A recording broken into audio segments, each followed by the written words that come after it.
épisode en vous montrant quelques photos de mon enfance. Jetez un coup d'œil. C'est moi, avec mon grand-père, comme c'est mignon. Je devais avoir 4 ans sur cette photo. Voici une autre photo où il y a mes 2 sœurs et moi. On dirait que j'ai 9 ans sur cette photo. Et oui, regardez cette tunique en flanelle, c'est trop beau, j'adore. Et puis cette photo date certainement du collège, je ne sais pas, mais je ne sais pas ce que je fais là, mais je porte un appareil dentaire. Il y a des barres de sneakers éparpillées sur le lit. J'aime vraiment ces friandises. Maintenant, pourquoi je vous montre ces photos? Eh bien, ce n'est pas parce que je me sens nostalgique aujourd'hui. C'est parce que je voulais vous montrer à quel point il serait facile pour Brigitte Macron de démystifier, je cite, la théorie du complot, selon laquelle elle aurait vécu en tant qu'homme pendant 30 ans. C'est aussi simple que cela, les amis. Voilà tout. Nous voulons juste voir une photo de vos 30 premières années. Pouvez-vous nous en montrer une ou deux?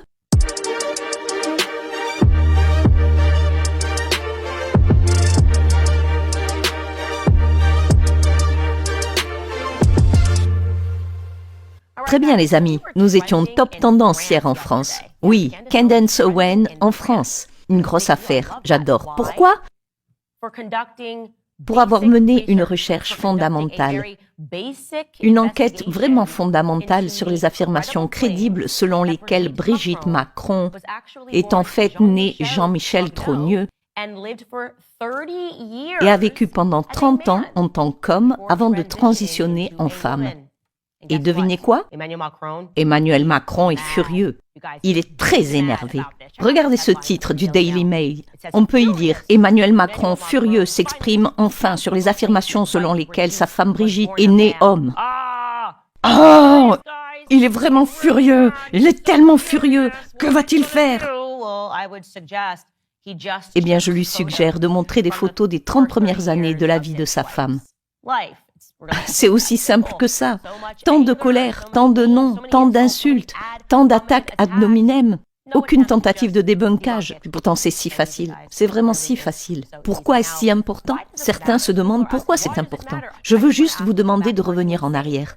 Vous êtes fou pour demander pourquoi quelque chose d'aussi énorme aurait de l'importance. Cela signifierait que la France est potentiellement dirigée par un menteur psychopathe et un pédophile. Telles seraient les implications s'il s'avérait que cette affaire est vraie. Cela signifierait également que l'ensemble de la presse française est impliquée dans la tentative de dissimulation de cet énorme mensonge.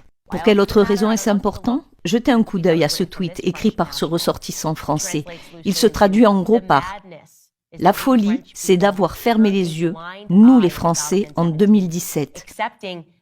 Accepter qu'un enfant vampirisé par un adulte devienne notre chef, sans même se soucier de la morale et de l'éthique, sans même reconnaître que cela ait forcément une incidence psychotique sur le bonhomme. » En d'autres termes, c'est très important, parce que, comme je l'ai dit, cela signifierait que la France, très semblable à l'Amérique, n'a pas de presse. Nous n'aurions qu'une extension du gouvernement qui fait semblant de rapporter les informations. Cette fois-ci, les informations sont très crédibles, si seulement ils voulaient en parler. L'histoire ici semble incroyablement crédible. Et je pense que c'est encore plus crédible en raison du niveau incroyable du détournement qui est en cours de la presse française dans son ensemble. La presse grand public attaque. Théorie du complot, débunkage, extrême droite, transphobe, bla bla bla bla bla bla. Ces tours de magie ne fonctionnent plus. Réveillez-vous. Ça ne marche plus. Nous n'en avons plus rien à faire. Les habitants de tous ces pays en ont assez d'être régulièrement traités de tous les noms alors que vous n'avez aucune preuve du contraire.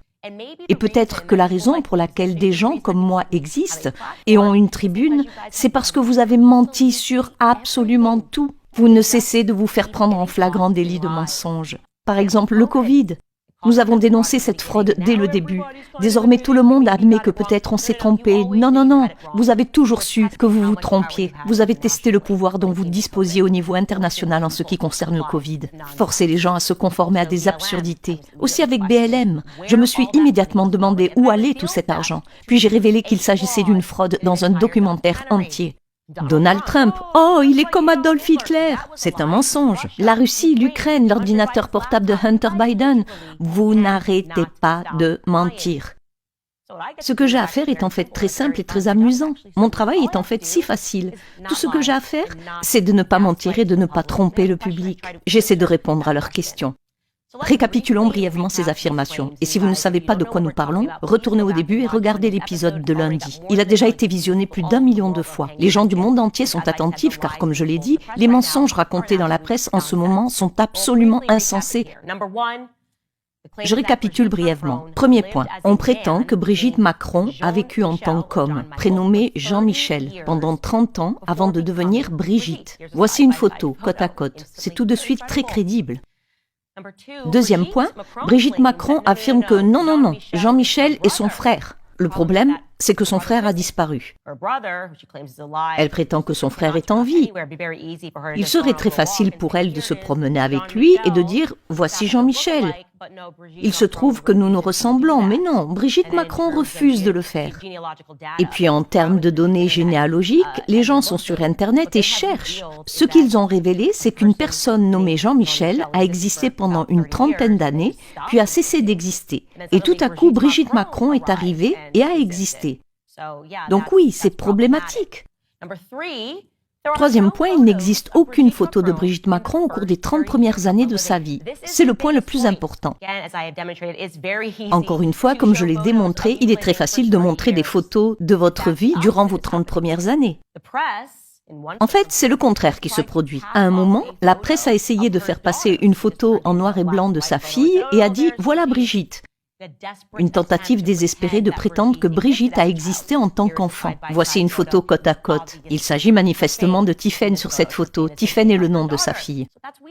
C'est donc bizarre. Et c'est tellement bizarre qu'ils appellent la police, menacent les gens qui couvrent l'histoire. C'est vraiment bizarre. Quatrième point, la presse internationale n'a pas pu localiser son prétendu ex-mari avec lequel elle aurait eu 3 enfants. Et ce n'est pas rien. Lorsqu'Emmanuel Macron est devenu président, la presse internationale, qui n'essayait pas d'élaborer une théorie de complot, s'est contentée de dire « C'est bizarre, nous n'avons pas trouvé son ex-mari ». Et ce qui est peut-être encore plus bizarre, c'est qu'ils ont également essayé de faire passer une fausse photo de lui pour une preuve de son existence. Voici la photo de lui qui a été diffusée. Il s'agit en fait d'une photo de la faculté de l'école où Brigitte enseignait, à la Providence. L'homme sur cette photo s'appelle Claude Hugo, un collègue enseignant. Mais que se passe-t-il donc? Ce qui nous amène au 5e point. Si ces affirmations sont vraies, elles devraient faire l'objet d'une enquête. Cela signifierait que Brigitte Macron est en fait âgée de 78 ans, soit 8 ans de plus que ce qu'elle prétend. Ce que confirment d'ailleurs les diverses interviews accordées au cours des années, où Brigitte semble toujours oublier l'âge qu'elle est censée avoir. Par exemple, comme nous l'avons évoqué, elle a déclaré de manière peu plausible qu'elle vivait aux États-Unis lors de l'alunissage de 1969. Sauf que cela aurait fait de Brigitte une jeune fille de 16 ans. Elle a dit qu'elle vivait seule lors de l'alunissage. Non, les jeunes de 16 ans ne sont pas autorisés à vivre seuls aux États-Unis. Mais si elle avait 8 ans de plus, si Brigitte avait 24 ans, elle aurait très bien pu vivre seule. Aujourd'hui, nous allons nous pencher sur quelque chose que les gens ne comprennent pas très bien. Je veux donc que ce soit clair pour vous. La question est de savoir comment elle a pu avoir des enfants si elle était un homme. Vous pouvez voir une certaine ressemblance entre elle et Tiffen. Cela ne fait aucun doute, n'est-ce pas? Kenden, ça n'a pas pu se produire, c'est ridicule. Eh bien les gars, on prétend qu'elle a engendré les enfants. Encore une fois, je dis cela prétendument. Et je vais vous présenter cette théorie. Ce qui est affirmé est que, tout en vivant comme un homme, Jean-Michel a engendré des enfants. Et ce sont les 3 enfants que vous voyez aujourd'hui. Nous allons donc passer cette partie en revue lentement. Rappelez-vous que la presse internationale n'a pas pu trouver la moindre trace de son prétendu ex-mari qui aurait été un grand banquier. C'est un peu bizarre de ne pas pouvoir trouver un grand banquier. Ils ont dit qu'il s'appelait André-Louis Osière. Son nom complet aurait été André-Louis Osière. Il était désigné comme sous-directeur de la délégation régionale de la Banque française du commerce extérieur. La Banque française du commerce extérieur se trouve à Strasbourg. Le seul problème est qu'il n'existe aucune trace de cette banque dans le secteur bancaire. Oups! Alors que la presse commence à creuser la question, Tiffen, la fille de Brigitte, annonce soudain qu'il est mort. Mort subitement, les gars. Oui, et elle a toutes ces déclarations bizarres. S'adressant à Paris Match, Tiffen a confirmé le décès de son père en disant, je cite, « Mon père est mort. Je l'ai enterré le 24 décembre dans la plus stricte intimité.